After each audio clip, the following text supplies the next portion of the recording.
Hi and welcome to day 17 of the Lyceum 30-day Guitar Foundation series.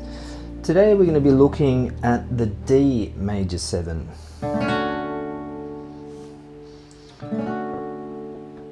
Okay, so we're going to have a little bit of work to do today with the barring of 3 strings now with our first finger. So we did the F last week, which was using 2 strings. And now essentially we're going to be using 3, which is going to be great practice. And that's it though. So it's just a 1-finger chord essentially. So you can put all your undivided attention onto that 1 finger and just really focus on getting that 1 finger to bar those notes. Okay, so the chord is as follows. It's 4 strings. Don't play the E or the A. Start on the open D. Then we've got our first finger on the 2nd fret of the A string, first finger on the 2nd fret of the B string, and our first finger on the 2nd fret of the E string. I want you to just really listen to the chord, hear the tonality in it. And that major 7 is built up of the 1st, the 3rd, the 5th and the 7th degrees of the major scale. Now our scale exercise for today is as follows. Whoops.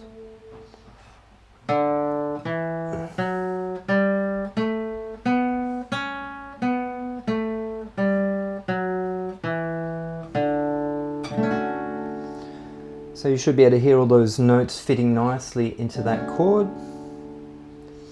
And I'd like you to be calling out the names as well. So we've got an E, we've got a D, we've got an E, got an F sharp, got a G, got an A, got a B, and then we've got a C sharp.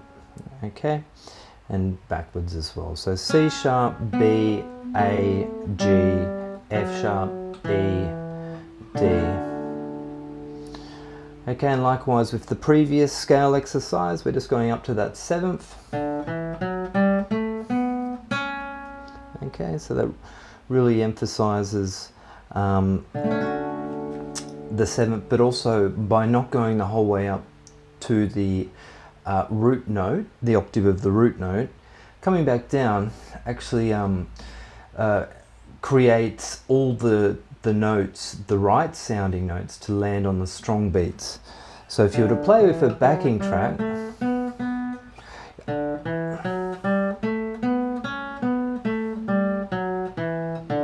you would hear that doing that scale up to the 7th degree and coming backwards fits very nicely, and it's very musical to the ears.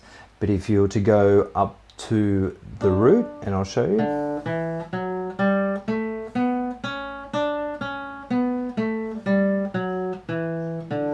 coming back down, those strong notes would be on the offbeat, and that is sometimes required, but for our purpose we want to make sure that that those strong notes are landing on the beat, especially when you're going to be looking at improvising and soloing down the track. Okay, and our arpeggio exercise is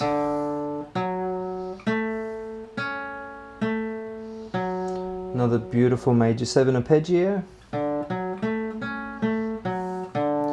Again, you can do a lot with this, but we just want to keep it simple for the time being. So we've got a D, got an F sharp, which I'm playing with my 3rd finger on the 4th fret, and then our first finger on the A on the 2nd fret of the G string, and our first finger on the 2nd fret of the B string. Okay, which is a C sharp. So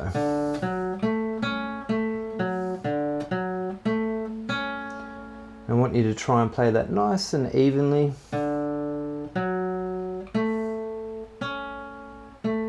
That little jump with your first finger may take a little bit of work, maybe ringing out both notes here and there. Takes a little bit of coordination, but as with everything, you can treat that as it's exercise in itself, And if it's not working smoothly, then you can just sit on those two until it does.